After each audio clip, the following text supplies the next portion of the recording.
ये दवा ले लीजिए, आपको आराम मिलेगा। ठीक बा। नेक्स्ट।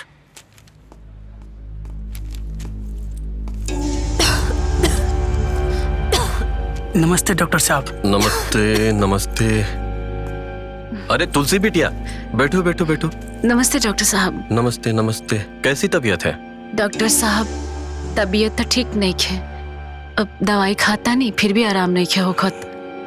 दिखाओ दवाइया। ये दवाई खाता नहीं। अरे और बिटिया, ये भी ये सब दवा तुमको नहीं फायदा करेगी। कुछ तुमको कोई साधारण मर्ज तो नहीं हुआ ना बेटा? तुमको तो कुछ और हुआ है। कुछ और मतलब? अरे चाचा नहीं बताए तुम्हारे? चाचा हमके बतौले रहनी। हाँ, वहाँ के काले रहने की हमार खांसी सूख गई बाटे, दवाई खाए तो ठीक हो जाये। अरे बेटा, हमने तो रिपोर्ट उनके पास पहले ही भेज दिया था। उन्होंने आपको बताया नहीं? इतनी बड़ी लापरवाही। डॉक्टर साहब बताई ना, आखिर भइल का बा? अरे हाँ डॉक्टर साहब बताई ना। अरे तुम्हारे चाचा को तो मैंने बता दिया था। अरे लेकिन हमके बताई ना रोवा। बताई ना। बोली। इनको कैंसर हुआ है। कैंसर हुआ है।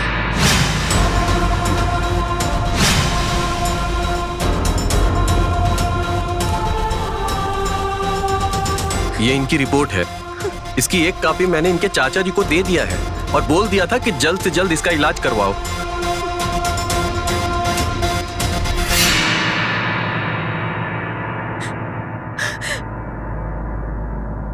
तुलसी खा तो हर चाचा सच में कुछ ना बतौले रहन।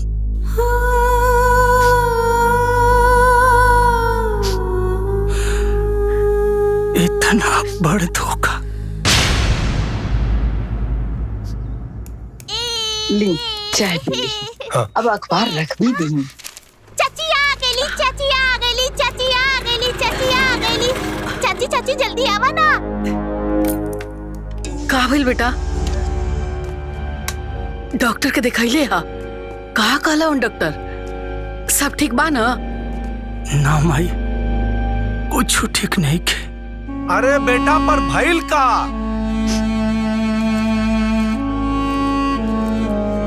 ए बेटा, का भइल?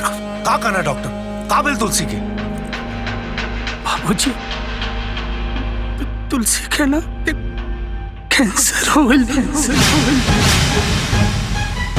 का? कैंसर?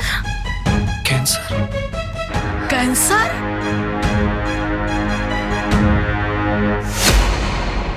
इतना जल्दी बिना जांच के तोहरा के कैसे पता हो गई? जांच भइल बा भैया। जांच मतलब? माई, तुलसी के चाचा चाची ना बहुत खराब लोग बा। अरे वो लोग के मालूम रहे कि तुलसी के कैंसर बा, लेकिन वो लोग तुलसी से भी छुपा के रखलस और बेचारी तुलसी के भी वो लोग धोखा देलस। अरे बौरहवा, धोखा एकरा साथे ना, धोखा तोरा साथे भइल बा। धोखा हमरा साथे भइल बा, हमरा पूरा परिवार के साथे भइल बा। ई जानबूझ के हमनी के बेवकूफ बनैलस। एकरा सब पता रहे, कुल झूठ बोललस।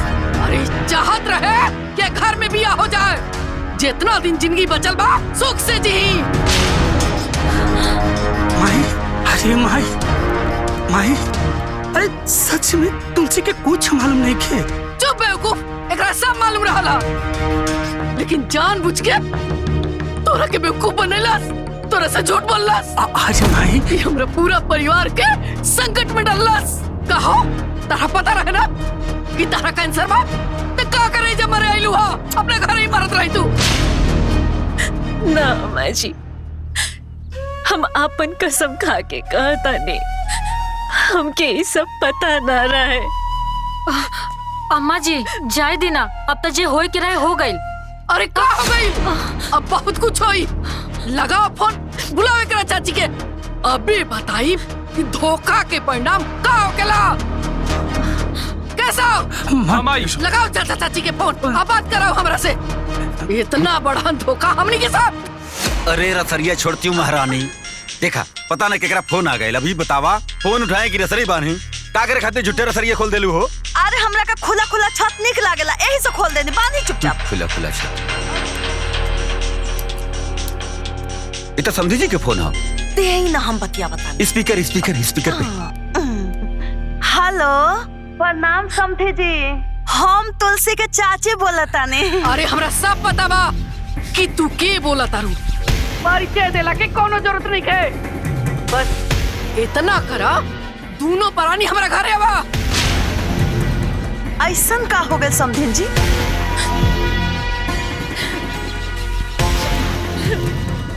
का भइल हा? हमर घर उजाड़ के पूछा तारू का भइल? चुपचाप दोनों परानी है जावा। पता नहीं का इतना अर्जेंट रहा कि बुलावले बानी। कहीं वो लोग के कैंसर वाली बात पता तो ना चल गई? देखा हम तो है बार बार कहत रहनी कि वो लोग के बता दी हल ठीक रही, लेकिन तू तो हमारे एक ना सुन लो। अगर कहीं वो लोग के कैंसर वाली बात पता चल जाए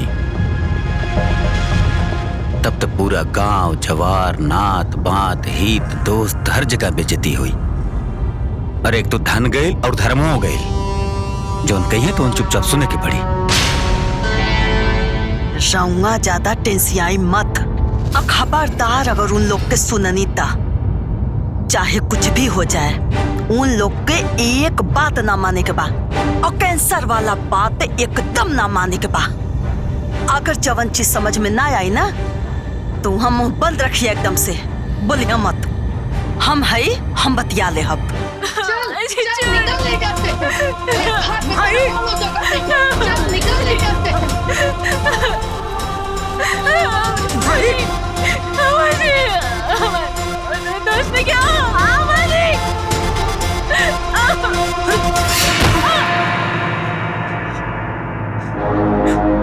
बिटिया ले जा लोग अपना भतीजी के। अरे हमनी के का बिगड़ ले नहीं जाते हो लोग क्या? कि हमनी के साथे इतना बड़ा धोखा कैला लोग। अरे हम अपना बेटा के बियाह तारा बेटी से कहीं नहीं जा कि बिना माई बाप के बेटी के कल्याण हो जाए, लेकिन कल्याण हमार हो गई। हमनी साथे धोखा हो गई, हमरा बेटा के जिंदगी बर्बाद हो गई, हमार परिवार तबाह हो गई। हमरे तो ई ना समझ में आवत बा कि आखिर हमने कैसन का कर देने कि जो रउआ इतना चिल्लाता नहीं। तारा पता नहीं क्या कि का भइल? अरे अपन बीमारिया बेटी के हमनी के माथा पे मर देलू। अब पूछता रू का भइल? शादी से पहले बतावे की जरूरत ना समझ लू कि एकरा कैंसर बा। कैंसर? कैंसर?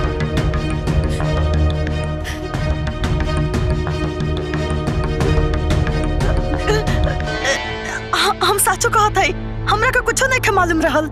रउआ बताई, अगर हमरा के मालूम रहत तो हम एकर बियाह काहे के करती?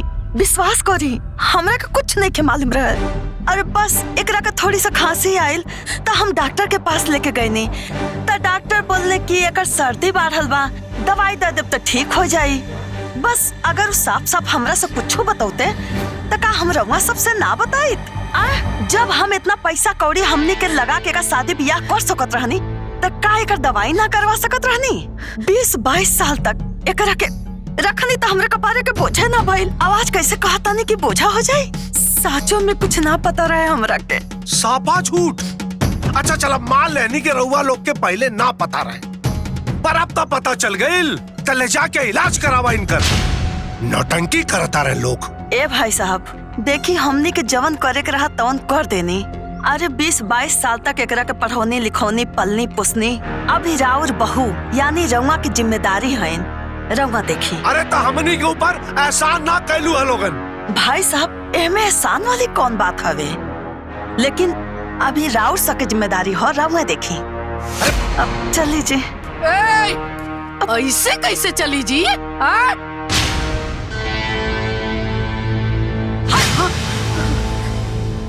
एक बात हमार कान खोल के सुन ले तहनी सब। पूरा गांव समाज के सामने एकरा के अपन पतो बना के तो निकल आइल बारू, पूरा रीति रिवाज के साथ। अब तो एकरा हर हाल में रखाई के पड़ी। और अगर तहनी लोग ना रखत गया तो हम जाइब थाना पुलिस में और दहेज उत्पीड़न के केस करब तहनी सब पे। ओकरे बाद सारा परिवार वही जाय के जेल में चक्की पीस जयपुर। समझ में आए? आइल बारू। चली जी, हथो कहाँ बा? चल। और हाँ, एगो कहावत सुन ले बारू ना कि भइल बियाह मोट कर बेगा। चले जाए, चली ना, चले चले बैठी, चल भैया।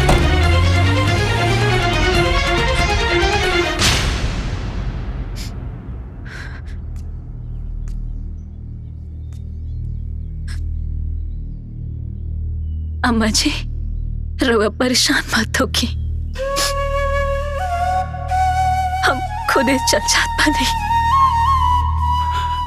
हम खुद ना चाह कि रवा लोग इनके ऊपर भार बनी।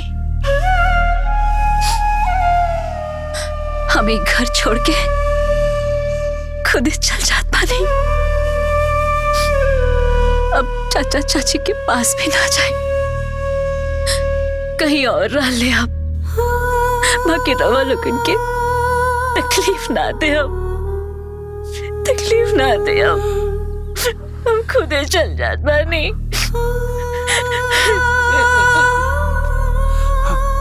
तुलसी, तुलसी,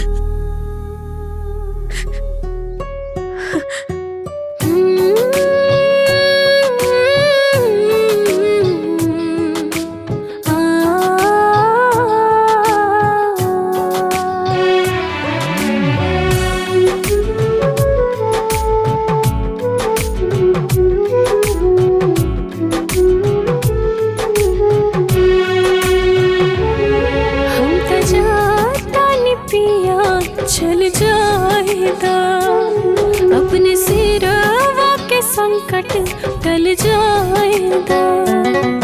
पर कबल रहब हम बोझा बन के, अपना जिंदगी से हमके निकल जाएगा। जन्म जन्म के बंधन नाही तोड़ले से टूटे, हाथ में हाथ रही ई साथ जन्म के साथ न छूटे। हाथ में हाथ रही ई साथ जन्म के साथ न छूटे।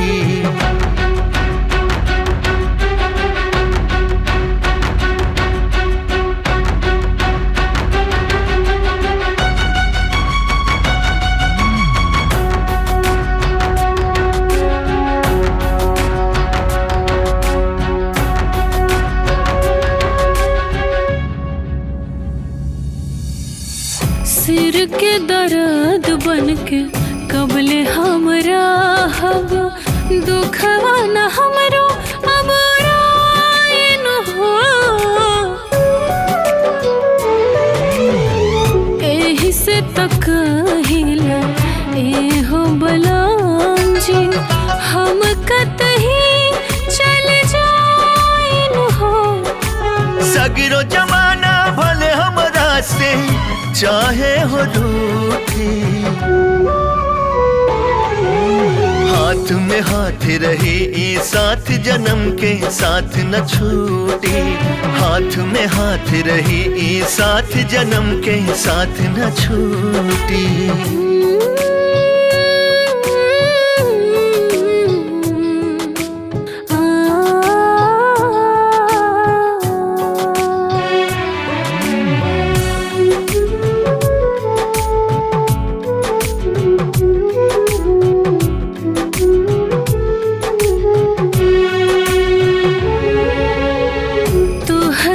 जिंदगी तोहरो खुशी बा, सारी खुशी अपना लन हो।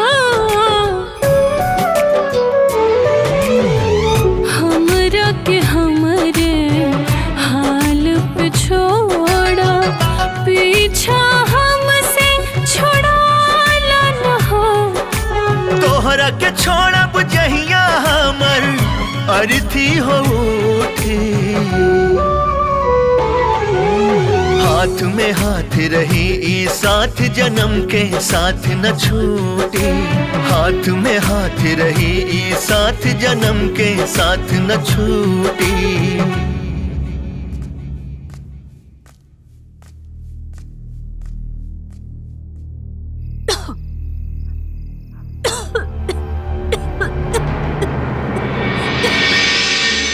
तुलसी कहाँ भाई?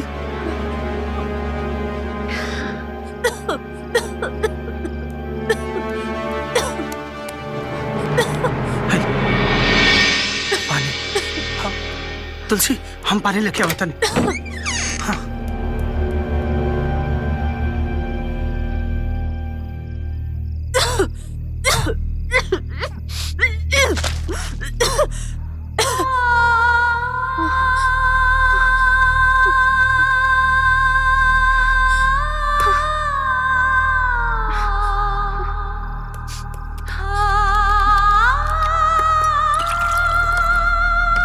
तुलसी है पानी।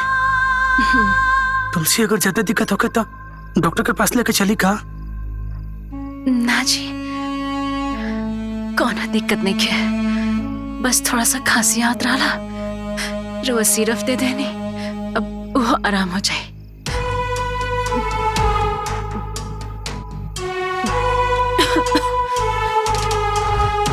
ले अब हम सुतता नहीं, रहो आराम करे।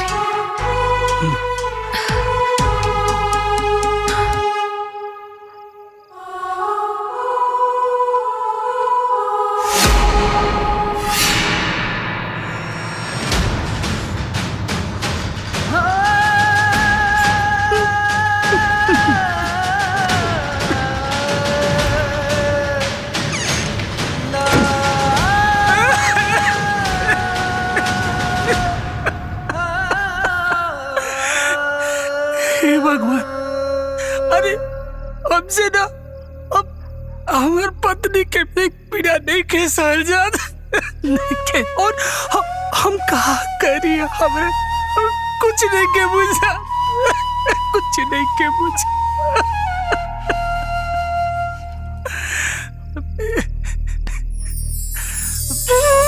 तुलसी, अरे तू तो सुधर रहो। कैसे सुध जेती जी? अरे जौना पत्नी के पति दुखी होके रोवत होके पत्नी के नींद कैसे आई? अब अरे के कहा था कि हम रोवत नहीं? हाँ देखा था कहा रोवत नहीं? अरे वो तो हम ऐसे बस ठंडा हवा लेवे खातिर बैठा रहे। अच्छा देखिए जी, हमरा और अर्धांगिनी बने और हम ना और मन के हर बात जाने ले, लेखनी के टाल सकेला, जौन किस्मत में रहे तवन भइल।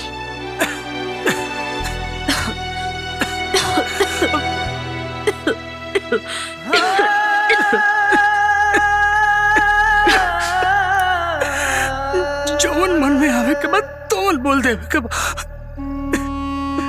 अरे हमरा रोला के मतलब ई ना कि हम हार मान ले बानी।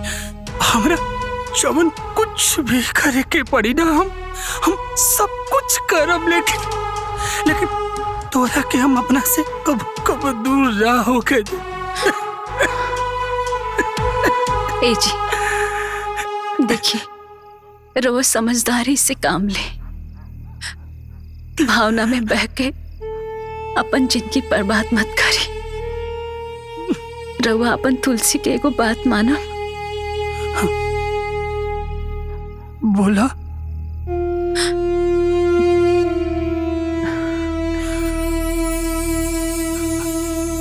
ए जी, रवा हमरा से एगो कसम खाई कि हमरा गैला के बाद रवा कबो दुखी ना होगा और दूसर ब्याह करके खुश रहो।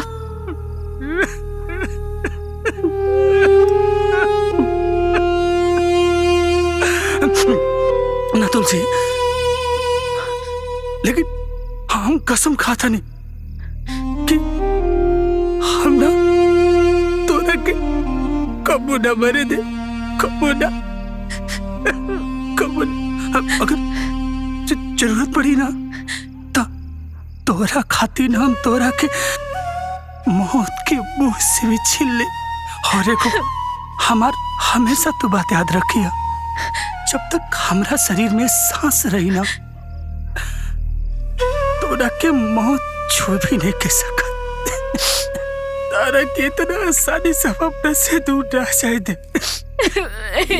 7 जन्म के साथ न छोड़